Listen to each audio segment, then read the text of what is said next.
Hey guys, this is Laura Kate. Hey, I'm sitting here. It is Sunday morning and I'm having my organic coffee. I'm just enjoying some time here. I'm with my cat Sam and she had her tuna and went outside earlier. Hey, I was just had a word of knowledge to look up Frasier. And Frasier, the show, the sitcom, was very popular. I want to say they were almost like 9 out of 10 on Rotten Tomatoes, which is a very high score, in fact. Usually, I mean, you'll see anywhere the normal high is like a 7 or an 8. So that's pretty high. They were not very good looking people. I just have to be real honest. I wouldn't even say every day. I would say most of it was shot in the Seattle area.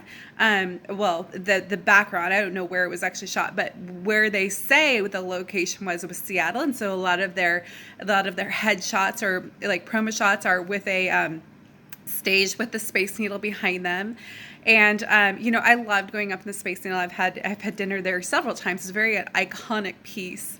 I looked recently and they totally rearranged the Space Needle as far as it's not a place to have dinner anymore. It's a place to have appetizers and drinks. So I thought I was kind of bummed out. I was like, I really loved it the way it was before. And I wasn't interested in the new atmosphere that they created. It wasn't something that I would be interested in. Because the appetizers didn't look very good. And it was, I don't know, it wasn't an atmosphere that I would like. It looked Chinese, to be honest. It looked like it looked Asian. Like, it kind of looked like maybe something that you would find in a China, like as far as like a pop culture bar kind of thing. So like a nightclub.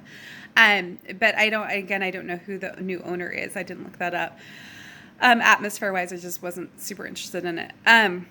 Anyway, I wanted to say that Jane, the character on there, the gal who is, her actual name is Jane. She was paired in a photo with Michael Keaton, who was also, I guess, one of the characters who come on occasionally. And, Michael Keaton was Batman. And so they had a spoof of a photo. And he's holding her from behind. And he has almost like the Beetlejuice costume on. He has a black and white shirt, like a striped, black and white striped shirt. And, Beetlejuice had the black and white suit with the stripes. And then he has a red like turtleneck underneath it, because it's red long sleeve shirt underneath it, so that you see the red and you see the black and white. And it looked like they were trying to take Michael Keaton, a spoof off of Beetlejuice, holding behind with Jane, and all the characters were in a row. 6 characters were in a row holding the dog.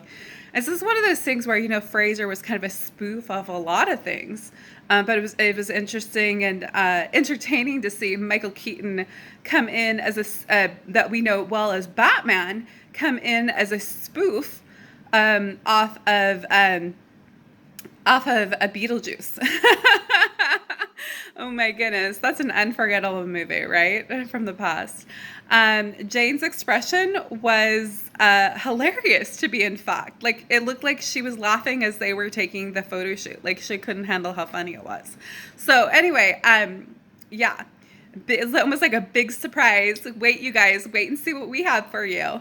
And so it was definitely a spoof. Those writers were creative. I personally, yeah, I didn't, it's just one of those well-loved, American sitcoms, but they were definitely doing a spoof off Beetlejuice in that, I was going to say infographic, in that design, in that display, and in that set, in that photo shoot.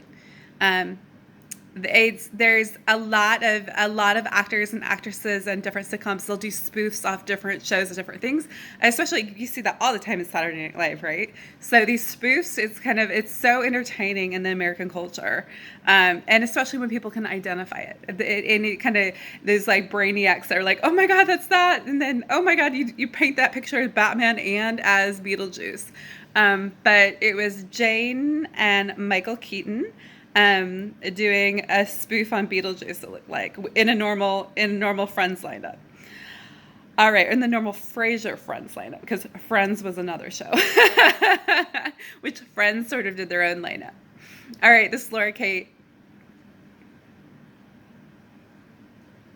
Oh, who I knew on there was in this picture was there was the older guy who kind of had the plaid shirt on and the white hair and he's been in a lot of like grumpy old man kind of thing.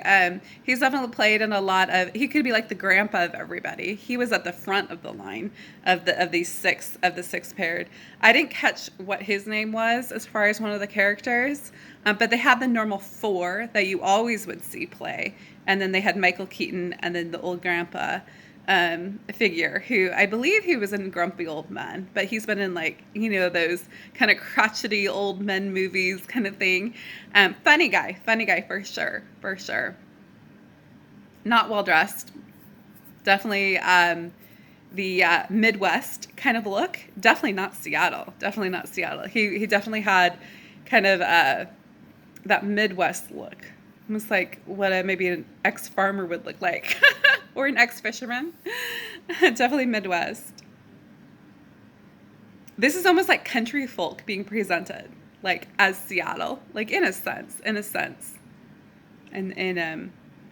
I would say when I was in Seattle, it was very preppy, very preppy. But they got national coverage, and they got exactly the the ratings that they wanted. Was it a true glimpse of Seattle? Not at all. Not at all. I would say they brought in a lot of different cultures and not even a lot of different cultures, but I would say, I mean, it was more like New Jersey, New York, the way that they presented it, the sitcom. But they said it was staged in Seattle. So could that be a falsity presented to the American people? I mean, they're creating a story. People from New Jersey could come live in Seattle. It's Laura Kate. Till next time.